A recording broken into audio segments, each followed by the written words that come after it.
Ladies and gentlemen, welcome back to the Happy Hour Guys, featuring myself, Jimmy Ludwig, and Mark Aldrich. We are in Tampa, Florida at Cigar City Brewing. It is raining outside, but it is sunny in the tap room. And, safety first, we've got our protective booties on. Let's learn about some beer, let's drink some beer, and let's visit the fine, fine folks of Cigar City. Come on. Please, sir, state your name and your position, if you would. I am Joey Redner, and I am the founder and CEO of Cigar City Brewing. Thank you for having us, by the way. Thanks for coming by. Really, really appreciate it. Let's talk first about, by the way, I'm sitting on barrels right now, which is just about the most awesome thing ever. These are freshly emptied, Nice. and I believe that they were port barrels. Some magic is going to happen in here. You've been going since, let's see if I know my history, 2008, 2009, somewhere in there? 2008, we were building out the space. 2009, we actually started producing beer. So you guys kind of led the charge for craft brewing here in Southern Florida, yeah? Well, you know, there's definitely people before us. St. Somewhere was producing beer. You had Dunedin, Tampa Brewing Company, it's a brew pub, but there wasn't a lot of sort of large-scale production prior to us. Not that we're that big, but we made that part of who we are right in the beginning. We started packaging beer in really more like in the six-pack format, which not a lot of people were doing. And were you guys canning right away, or were you doing bottles first? We were doing bottles. You're doing bottles first. And then honestly, it's more expensive to start canning right out of the gate. Yeah. It's become, the barrier to entry has dropped a lot. But now you've got cans all over the market, which is really fantastic. All of our core brands are in cans, Great. exclusively. You're taking beer to the beach. Take it in a can, not in a bottle. I found my beach. But you guys really threw some great curveballs into the craft beer palette because you experiment with ingredients that are about the culture of Southern Florida. Can you talk to us a little bit about that? You know, there's that element. There's a culinary aspect too. You know, once you sort of feel like you have recipes where you like them, it's natural that you start wanting to play around and go, well, what if I added this ingredient? One of the things that we started using early was Spanish cedar, cigar box cedar. And that came out of a buddy I'd had named Mike Fouch, who was a home brewer and also worked for a beer distributor. And he would get these little cigar box inserts, and they were just made of Spanish cedar. Sort of slats, right? And he would basically dry hop his beer with them, and I loved that expression. It gave almost a grapefruit and like a sandalwood and a pepper note to the beer, and I just thought it was really something quintessentially Tampa. If you walk down 7th Avenue, there's a lot of cigar shops, and it brought me back to my childhood, that aroma. In 2010, when Mark and I were at the Great American Beer Festival in Denver, we had one of your humidor series, and those cedar aged beers you call the humidor series, am I right? Correct. Mind's blown. You know, I mean, wow, look what can happen with just another sort of little idea from a local area influencing craft. Yeah, and I mean, the only difference in that beer and High Life, which is our base IPA, is literally the wood. That's the only thing, but yet it goes in a completely different direction because of what the wood adds to the beer. So let's talk IPAs. You guys do some really cool things. You have your base IPA, which is High Life, and then you do some wonderful stuff with it. Can we talk about High Life first? High Life there on your left is our #1 selling beer. It's a 7.5% American IPA. It's 7.5% of 99% delicious. Good with math. Thank you. We use a good amount of malt to balance it out because there's a lot of hops in there, but we want that balanced sweetness. So I'm sorry, but that's key for a great IPA. You've got a lot of hops, you have to have some backbone, and that is gorgeously balanced. So we've got 3 other sort of versions of that, and what's going on with those? The next one you'd come to is our White Oak aged IPA. So we take the finished High Life and add lightly toasted American white oak. You get a lot of like pineapple, coconut, and sometimes in the finish you'll even pick up a little bit of dill. That is so cool. It's just amazing how much the addition of wood can change a beer. Wood and beer, magic. Yes. Magic. And then your Humidor series. The next one would be our Humidor series IPA. It's High Life IPA aged on cedrela or Spanish cedar. The wood is what's used in cigar boxes. Yeah. It's actually not really cedar at all. It's a form of mahogany. But then you get some white pepper, sandalwood, and it really accentuates the grapefruit notes in that beer. I'm going to use an adjective that I very rarely use about beer because it just doesn't make sense to use it with beer, but what I just did, those 3 different tastes of basically the same beer with a little bit of twist added onto the finish, it's thrilling. You know, this was amazingly cool. That's a thrill. It's just like, you don't get tastes like that very often. And the only thing that changed is at the addition of wood, 2 different woods. Wow. And last, Here at our tasting room or for beer festivals and special events, we try to do unique flavors. We've got 2 guys that are dedicated full-time to just doing treatments of finished beer and adding other flavors. So this is something that the guys came up with. This is Humidor Series Peach IPA. So it'll be the same exact beer as the Humidor IPA with the addition of peaches as well. oh my gosh, boom, peach. Wow.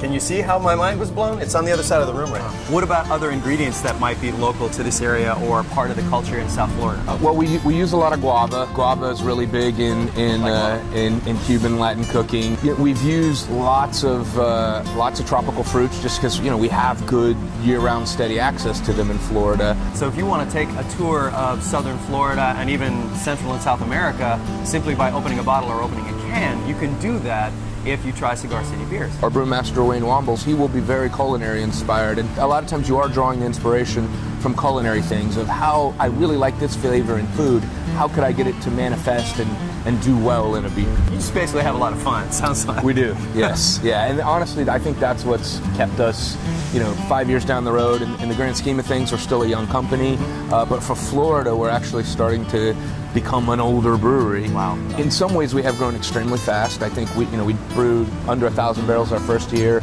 We're probably going to brew over 50,000 this year. I don't even want to. What's the percentage? A lot. A lot of growth. We've been somewhere around 100% growth every year. I think shy. Yeah. Oh, stop the bus. 100% growth per year. Roughly. Sometimes a little less, sometimes a little more. But still, 10% growth a year is an amazing number. It's been a kind of a crazy time for you guys lately. Turns out that's a bit of an understatement. Many of you know that after Prohibition, the federal government left it up to the states to adjudicate their liquor laws. And if you're a craft beer fan, you know that one of the best ways to take home draft beer from a brewery is in a growler, usually a 64-ounce growler, like this one right here, thanks to our friends at Hydro Flask. Nice job, guys. Now, 64-ounce growlers are legal in just about every state in the union, except for Florida. In Florida, you can take beer home in a 32-ounce growler or a gallon growler, but not the very, very popular 64-ounce size. Seems easy, right? Just write a law that says 64-ounce growlers are legal. But in government, are things ever that easy? We just want to be able to do 64-ounce. It's half of what a gallon is. Gallon is already legal. But there's a lot of distributors who have built their entire business model around supporting 1 or 2 brands of beer, and they're not too keen on the craft beer movement, and they're not too keen that we have an exception to the 3-tier system. And it's really not the suppliers, it's not the big brewers, it's the distributors. Yeah. It's the local distributors. Yeah. Tier 2. That they're not too keen on it. So they're using the opportunity they can. So we'll try to pass a 1-sentence law that says we can do 64-ounce growlers. They'll hit us back with a 13 or 14-page amendment that says, okay, you can sell growlers, but you can't sell bottles or kegs. You can't carry beers from other breweries. Oh my God. You can't. No new tasting rooms can open. Only the ones that currently exist. In the beginning, they just ignored us because they just figured we were a fad and we'd go away. Now they're seeing that we're actually starting to move the needle, that we're actually selling some beer. You're taking up some market share. And so now they're looking more at the nuclear option, which is trying to legislatively shut us down. The reason that I think it becomes more of a challenge now is now these businesses have been operating, some of us for 5 years and more. In the case of Dunedin, they've been operating since the mid-90s. Yeah. They have real damages if you shut them down, and that's one of the reasons that they're putting in the grandfather clause. So they're trying to prevent new ones from opening, but they know that in a court of law, if you sue based on damages, that there's real potential for damages there because these are operating businesses that have operated legally under the law. So what can you do to help? Well, first, you can have a look around the interwebs and find out what the issues are for craft producers in your state. A great place to look is the Brewers Association at brewersassociation.org. Then contact your local congressman and let him know what we have been saying for years and years. Craft equals jobs. And second, you can vote with your feet and with your pocketbook. What we mean by that is, with your feet, go to the brewery or the craft producer, and then with your pocketbook, buy their stuff. Buy local. It is always, always the answer. If we have any strength or advantage, we don't have the money, we don't have the $260,000 in donations that the big distributors have made. We don't have the $31,000 that Louis Bear has donated to Governor Rick Scott's re-election campaign. We don't have that cash. What we do, though, have is consumers that now see that there is an option. I don't have to just drink that beer or that beer. There are people out there that are willing to give me an alternative to that. And those consumers, those voters, if we have any strength, that's where we have some strength is they're vocal, and they, like I said, they've been through the bad old days where they didn't have a lot of options, and they don't want to go back to that. If you look around Florida, it's certainly not just us. I mean, you go to Jupiter and you have to Cuesta, and you've got down there, you've got Funky Buddha, you've got Due South, and if I live local in that area, or if I go up to Jacksonville and I can swing by Intuition and have a beer, I can have a direct connection with the person that made my product. I know when I buy that IPA, that cash stays in my community. It's not slowly getting filtered back to Belgium. Because the largest brews that are in America now are not American-owned companies. So not only are these American-owned, they're locally owned. That money stays in the community, and money that's spent in your community has a much vaster impact than money that's filtered slowly back out. I just want to say this for the record. I don't want any Hunapoos. I don't need any Hunapoos. Do you have any left? What do we got here? We have our Hunapoos Mayan Chocolate Stout. Granted, we love to drink the quote-unquote white whales. You know what I mean? We love them. We think they're amazing. But we also think that if you look hard enough, especially nowadays, you can find beer that is close, if not in the same category with the white whale right down the street from you. So tell us about the beer in question. You had this amazing beer that people love, and it's been rated very highly in the world. So we brew a beer called Hunapu, and it's built on an imperial stout base. It's going back to that culinary thing. Wayne's inspiration for that beer was really mole. Guajillo, ancho, and pasilla chili peppers, as well as Madagascar vanilla beans, Ceylon cinnamon, Peruvian cacao. And an imperial stout is a great thing to build that on because it's already, it's already viscous. It already has that mouthfeel that you get out of a mole. It's a pretty tough beer to make. Our brewers have to triple mash to make this beer. Saying that, and it's a labor-intensive beer. He actually had that idea prior to coming here. He had pitched it to his previous brewmaster, and his brewmaster told him it was insane.